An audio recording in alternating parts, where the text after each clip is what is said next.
ಸ್ವಾತಂತ್ರ್ಯ ಸಂಗ್ರಾಮದ ಬಗ್ಗೆ ಇತಿಹಾಸದ ಪುಟಗಳನ್ನ ತಿರುವುತ್ತಾ ಹೋದಂತೆಲ್ಲ ಹೊಸ ವಿಷಯಗಳು ನಮಗೆ ಸಿಗುತ್ತಲೇ ಹೋಗುತ್ತವೆ. ಅದರಲ್ಲೂ ನಮ್ಮ ದೇಶಕ್ಕೆ ಸ್ವಾತಂತ್ರ್ಯ ಬಂದಿದ್ದು ಆಗಸ್ಟ್ 15, 1947 ಅನ್ನೋ ವಿಷಯ ನಮ್ಗೆಲ್ಲ ಗೊತ್ತೇ ಇದೆ. ಆದ್ರೆ ನಿಮಗ್ ಗೊತ್ತಾ, ಕರ್ನಾಟಕದ ಈ ಗ್ರಾಮ ನಮ್ಮ ದೇಶಕ್ಕೆ ಸ್ವಾತಂತ್ರ್ಯ ಬರೋದಕ್ಕೂ ಮೊದಲೇ ಬ್ರಿಟಿಷರಿಗೆ ಸೆಡ್ಡು ಹೊಡೆದು ತಮ್ಮ ಗ್ರಾಮವನ್ನ ಸ್ವಾತಂತ್ರ್ಯ ಪಡೆದ ಗ್ರಾಮವೆಂದು ಘೋಷಣೆ ಮಾಡಿ ಬ್ರಿಟಿಷರಿಗೆ ನಡುಕವನ್ನ ಹುಟ್ಟಿಸಿದ್ದ ಕಥೆ. ಕನ್ನಡಿಗರ ಸ್ವಾಭಿಮಾನದ ಕಿಚ್ಚು ಅದೆಷ್ಟು ತೀವ್ರವಾಗಿತ್ತೆಂದ್ರೆ ಕ್ಷಣಕಾಲ ಬ್ರಿಟಿಷರೇ ಏನ್ ಮಾಡಬೇಕು ಅಂತ ದಿಕ್ಕು ತೋಚದೆ ಕಂಗಾಲಾಗಿದ್ರು. ಅಷ್ಟಕ್ಕೂ ಆ ಗ್ರಾಮ ಯಾವುದು? ಭಾರತದ ಸ್ವಾತಂತ್ರ್ಯ ಸಂಗ್ರಾಮದಲ್ಲಿ ಆ ಗ್ರಾಮದ ಹೆಸರು ಚಿರಸ್ಥಾಯಿಯಾಗಿ ಯಾಕೆ ಉಳ್ಕೊಂಡಿದೆ ಅನ್ನೋ ಪ್ರಶ್ನೆಗಳಿಗೆ ಇವತ್ತಿನ ಸಂಚಿಕೆಯಲ್ಲಿ ಮಾಹಿತಿಯನ್ನ ಪಡ್ಕೊಂಡು ಬರೋಣ.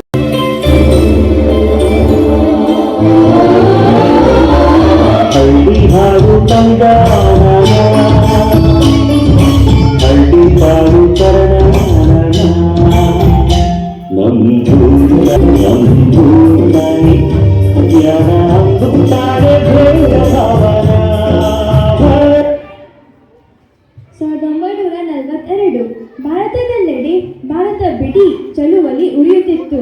ಅದೇ ಸಮಯದಲ್ಲಿ ಶಿವಮೊಗ್ಗ ಜಿಲ್ಲೆಯ ಒಂದು ಪುಟ್ಟ ಗ್ರಾಮ ಈಸೂರು. ಈ ಗ್ರಾಮದ ಜನರು ಒಂದು ಧೈರ್ಯದ ನಿರ್ಧಾರ ಮಾಡಿದರು.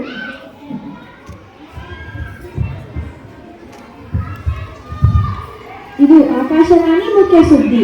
ಮಹಾತ್ಮ ಗಾಂಧೀಜಿಯವರು ಬ್ರಿಟಿಷರ ವಿರುದ್ಧ ಕ್ವಿಟ್ ಇಂಡಿಯಾ, ಭಾರತ ಬಿಟ್ಟು ತೊಲಗಿ ಚಳುವಳಿಗೆ ಕರೆ ನೀಡಿದ್ದಾರೆ. ದೇಶಾದ್ಯಂತ ಸಾವಿರಾರು ಜನರು ಈ ಹೋರಾಟದಲ್ಲಿ ಭಾಗವಹಿಸುತ್ತಿದ್ದು, ನಾಡಿ ಇಲ್ಲವೇ ಮಡಿ ಎಂಬ ಗಾಂಧೀಜಿಯವರ ಸಂದೇಶ ಜನರಲ್ಲಿ ಹೊಸ ಉತ್ಸಾಹ ಮೂಡಿಸಿದೆ. ಬ್ರಿಟಿಷ್ ಸರ್ಕಾರ ಹಲವು ನಾಯಕರನ್ನು ಬಂಧಿಸಿದರೂ ಸ್ವಾತಂತ್ರ್ಯದ ಹೋರಾಟ ಇನ್ನಷ್ಟು ತೀವ್ರವಾಗಿದೆ. ಇದು ಆಕಾಶವಾಣಿ ಸುದ್ದಿಗಳು ಮುಕ್ತಾಯ. ಕೇಳಿದ್ದೀರಾ? ಗಾಂಧೀಜಿ ಅವರು ಭಾರತ ಬಿಡಿ ಎಂದು ಕರೆ ನೀಡಿದ್ದಾರೆ. ನಾವು ಕೇವಲ ಕೇಳುತ್ತಾ ಕುಳಿತುಕೊಳ್ಳಬಾರದು.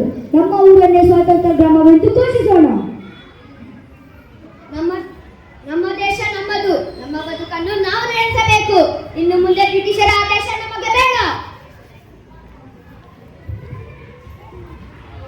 ಇಂದಿನಿಂದ ನಮ್ಮ ಊರಿನಲ್ಲಿ ಬ್ರಿಟಿಷರ ಧ್ವಜ ಹಾರುವುದಿಲ್ಲ, ಬದಲಾಗಿ ನಮ್ಮ ಧ್ವಜವನ್ನು ಹಾರಿಸಬೇಕು. ಹೌದು ಹೌದು.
ಗ್ರಾಮವು ತನ್ನನ್ನು ಸ್ವತಂತ್ರ ಗ್ರಾಮವೆಂದು ಘೋಷಿಸಿಕೊಂಡ ಕೆಲವೇ ದಿನಗಳಲ್ಲಿ ಬ್ರಿಟಿಷ್ ಸರ್ಕಾರದ ಅಧಿಕಾರಿಗಳು ತೆರಿಗೆ ಸಂಗ್ರಹಿಸಲು ಗ್ರಾಮಕ್ಕೆ ಬಂದರು. ಆದರೆ ಅವರಿಗೆ ಎದುರಾಗಿದ್ದು ಭಯಭೀತರಾದ ಜನರಲ್ಲ, ಸ್ವಾಭಿಮಾನಿ ಭಾರತೀಯರು. ಕೇಳಿ, ಈ ತಿಂಗಳಿನ ಭೂ ತೆರಿಗೆ ಮತ್ತು ಮನೆ ತೆರಿಗೆಯನ್ನು ಕೂಡಲೇ ಪಾವತಿಸಿ. ಯಾರು ಗ್ರಾಮದ ಮುಖ್ಯಸ್ಥ? ಈ ಊರಿನಲ್ಲಿ ಇದು ಬ್ರಿಟಿಷ್ ಸರ್ಕಾರದ ಅಧಿಕಾರವಿಲ್ಲ. ನಾವು ನಮ್ಮನ್ನು ಸ್ವಾತಂತ್ರ್ಯ ಗ್ರಾಮವೆಂದು ಘೋಷಿಸಿಕೊಂಡಿದ್ದೇವೆ. ಏನು ಹೇಳಿದ್ರಿ? ಈ ದೇಶದ ಆಡಳಿತ ಬ್ರಿಟಿಷ್ ಸರ್ಕಾರದು. ನಿಮಗೆ ಆದೇಶ ಪಾಲಿಸುವುದು ಕಡ್ಡಾಯ. ಈ ನೆಲ ನಮ್ಮದು, ಈ ಹೊಲಗಳು ನಮ್ಮದು, ಈ ಬೆವರು ನಮ್ಮದು. ಹಾಗಿದ್ದರೆ ನಾವು ಯಾಕೆ ನಿಮಗೆ ತೆರಿಗೆ ಕೊಡಬೇಕು? ಇದು ಬ್ರಿಟಿಷ್ ಸರ್ಕಾರದ ಕಾನೂನು. ಕಾನೂನನ್ನು ಮೀರಿದವರಿಗೆ ಶಿಕ್ಷೆ ಖಚಿತ. ಈಗಲೇ ಇವರ ಕೈಯಲ್ಲಿರುವ ಕಡತಗಳನ್ನು ಕಸಿದುಕೊಳ್ಳಿ ಮತ್ತು ಇವರನ್ನು ಒಂಟಿ ಕಾಲಿನಲ್ಲಿ ನಿಲ್ಲಿಸಿರಿ ಮತ್ತು ಇವರ ಕಡತಗಳನ್ನು ಹರಿದು ಹಾಕಿ.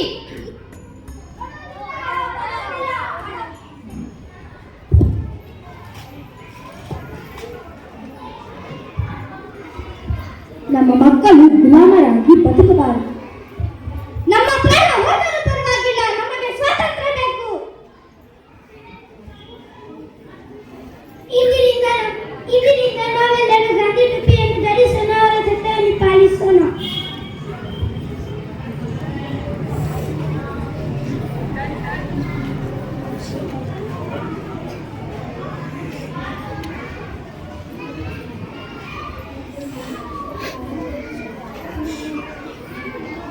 ಏಸೂರು ಕೊಟ್ಟರು ಈಸೂರು ಕೊಡೆವು, ಏಸೂರು ಕೊಟ್ಟರು ಈಸೂರು ಕೊಡೆವು.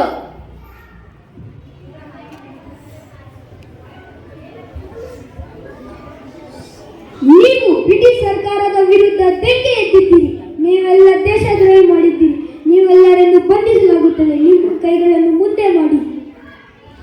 ನಮ್ಮ ಕೈಗಳಿಗೆ ಸಂಕೋಲೆ ಹಾಕಬಹುದು, ಆದರೆ ದೇಶ ಪ್ರೇಮಕ್ಕೆ ಸಂಕೋಲೆ ಹಾಕಲು ಸಾಧ್ಯವಿಲ್ಲ. ಒಬ್ಬರನ್ನು ಬಂಧಿಸಿದರೆ 100 ಜನ ಹುಟ್ಟುತ್ತಾರೆ. ನೀವು ಬ್ರಿಟಿಷ್ ಸರ್ಕಾರದ ವಿರುದ್ಧ ಬೆಂಕಿ ಎಬ್ಬಿಸಿದಿರಿ. ನಿಮಗೆ ಕೊನೆಯ ಅವಕಾಶ. ಕ್ಷಮೆ ಹೇಳಿ.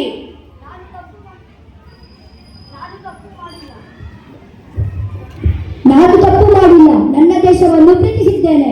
ಅದಕ್ಕಾಗಿ ನಾನು ಕ್ಷಮೆ ಕೇಳುವುದಿಲ್ಲ. ನಿಮಗೆ ಶಿಕ್ಷೆ ವಿಧಿಸಲಾಗುತ್ತದೆ.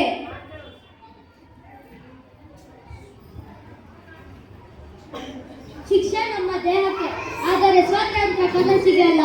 ಭಾರತ ಮಾತೆಗೆ ಜೈ. ಒಂದೇ ಮಾತರಂ.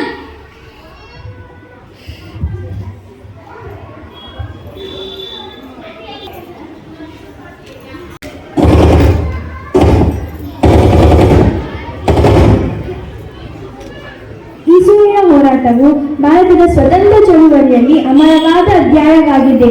ತಮ್ಮ ಪ್ರಾಣವನ್ನೇ ದೇಶಕ್ಕಾಗಿ ಅರ್ಪಿಸಿದ್ದ ಆ ವೀರರು ಇಂದು ನಮ್ಮ ನೆನಪಿನಲ್ಲಿ ಜೀವಂತವಾಗಿದ್ದಾರೆ. ಅವರ ತ್ಯಾಗದಿಂದಲೇ ನಾವು ಇಂದು ಸ್ವತಂತ್ರವಾಗಿ ಬದುಕುತ್ತಿದ್ದೇವೆ.